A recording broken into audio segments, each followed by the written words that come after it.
And what coverage at Comic-Con would be complete without discussing a very, very important organization, the Comic Book Legal Defense Fund.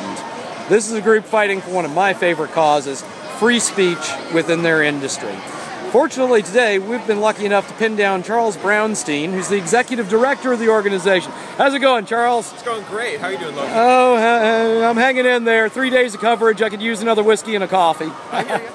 Now, I take it you're a regular repeat offender as far as coming to New Orleans is concerned. New Orleans is the most inspiring city in the USA for me. Our office is based in Manhattan, and I love it there. I am privileged to travel and meet comics fans all over the United States, but there's just nowhere else like New Orleans. And you come here, and you're exhibiting at the con, and Chewbacca's is doing their parade, and the folks are coming by, and they're curious about comics, and they like comics. It's just an incredibly fun scene, and you're really lucky to be down here.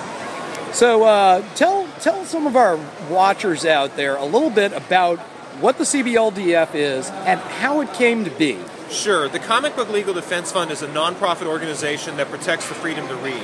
And we do that work by helping out libraries when people try to challenge books and try to get them pulled off the shelves. We do that work by helping educate parents and teachers about the value of comics and how they fit. And our roots, to the point of your question, come from a time when a comic book retailer in Lansing, Illinois was wrongly prosecuted and wrongly arrested for selling comics to an undercover police officer.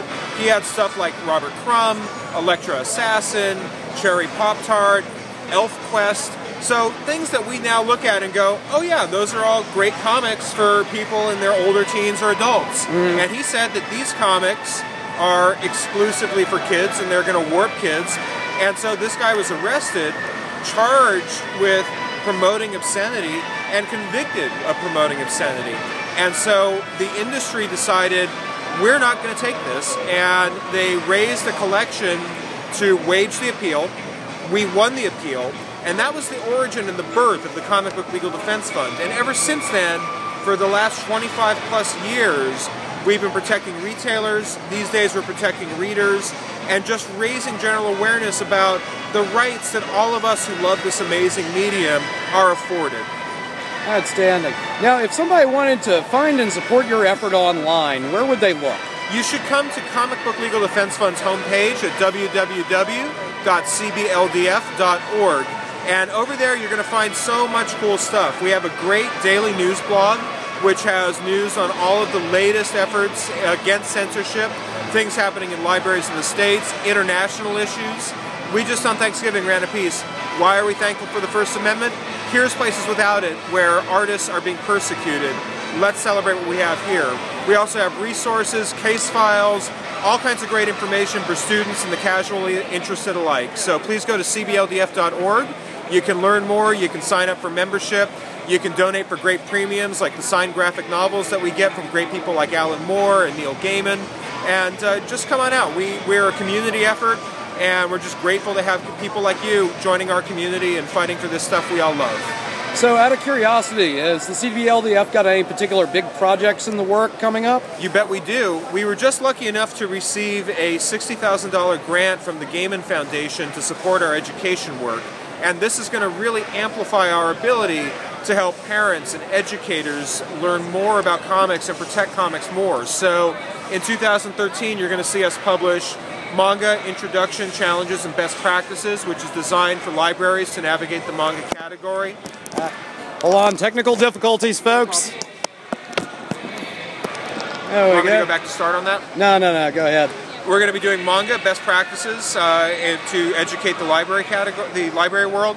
We're also going to be creating a bunch of tools for parents about the value of comics and what young readers' comics are out there called So You Want to Raise a Reader. I wish they'd had that in the 80s. Well, we've come so far from the 80s. You know, one cool thing about being here at Wizard World New Orleans, and so many of the comic book conventions around the country right now, is that the world that I came into as a comic book fan, we felt that there was a stigma against comics. We felt outcast and kind of people looked down at us because comics were for, you know, subliterate people or children or half-wits or, you know, the morally irredeemable. And so we kind of hid our habit, you know, and now it's so wonderful to see this new generation of people of all ages, but it's especially fun to see the young people in their teens and 20s coming in without any of that baggage and just going, this is so cool.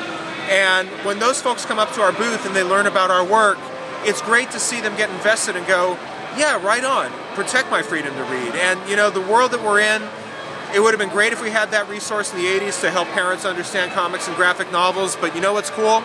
Right now we have parents that are raising their kids to love comics and graphic novels, and it's only going to become a more important part of the 21st century. Outstanding. Any final thoughts for our watchers on the subject of freedom of speech, the CBLDF, or anything that strikes your fancy?